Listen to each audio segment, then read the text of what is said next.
Bonjour à toutes, bonjour à tous. En tant que membre du comité des régions, je suis très heureux de pouvoir vous partager au travers de cette vidéo ces quelques mots. L'Union des dirigeants territoriaux de l'Europe porte une vision décentralisée de l'Europe et contribue, par sa connexion aux enjeux locaux, à la fluidité de l'articulation entre le niveau européen et les collectivités.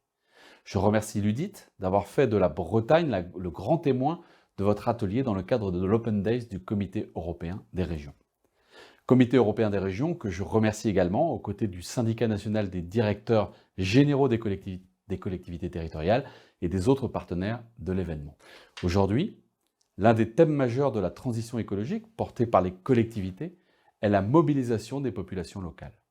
La Bretagne a décidé il y a déjà longtemps d'engager globalement son territoire dans la définition d'une stratégie de territoire pour que la Bretagne prenne sa part dans la protection du climat, ce que nous appelons ici la BRESCOP.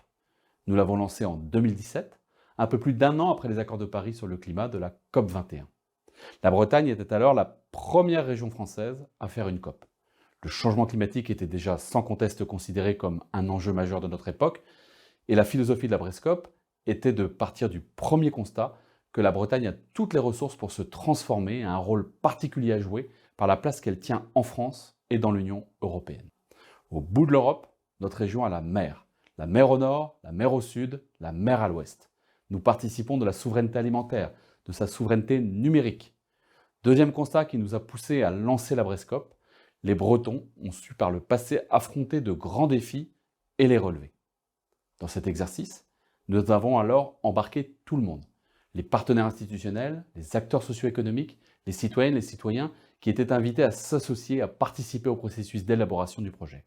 En bref, la région Bretagne a souhaité embarquer avec elle les Bretonnes et les Bretons qui ont cette envie de Bretagne et souhaitent écrire celle de demain. C'est dans notre ADN et nous avançons toujours comme ça, en Bretagne, en PAC. Pour cette belle BRESCOP, qui en a inspiré d'autres, dans d'autres régions, dans d'autres territoires, nous avons repris la méthode des COP internationales. Un dialogue ouvert et permanent, des objectifs chiffrés et une ambition commune avec un principe de responsabilité commune mais différenciée. Des dispositifs de solidarité à l'égard des acteurs les plus vulnérables dans la transition, et enfin, des engagements locaux, pensés local, bretons, français, européens. À l'été 2019, nous avons lancé la semaine « La Bretagne s'engage pour le climat ». Cela a été un temps fort, ouvert sur les entreprises, les associations, les acteurs engagés, et l'occasion de faire un bilan des premiers engagements de chacun.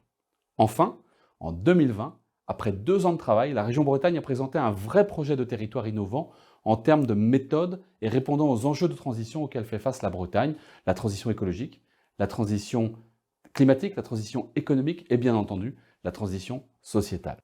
De tout cela, il y a eu des engagements à tirer. Nous aurions peut-être pu faire mieux, nous aurions voulu embarquer encore plus de citoyens, mais de cette aventure, nous tirons avant tout une grande fierté. À travers la Bretagne, ce sont près de 5900 engagements qui ont été pris par les citoyens, par les associations, par les entreprises.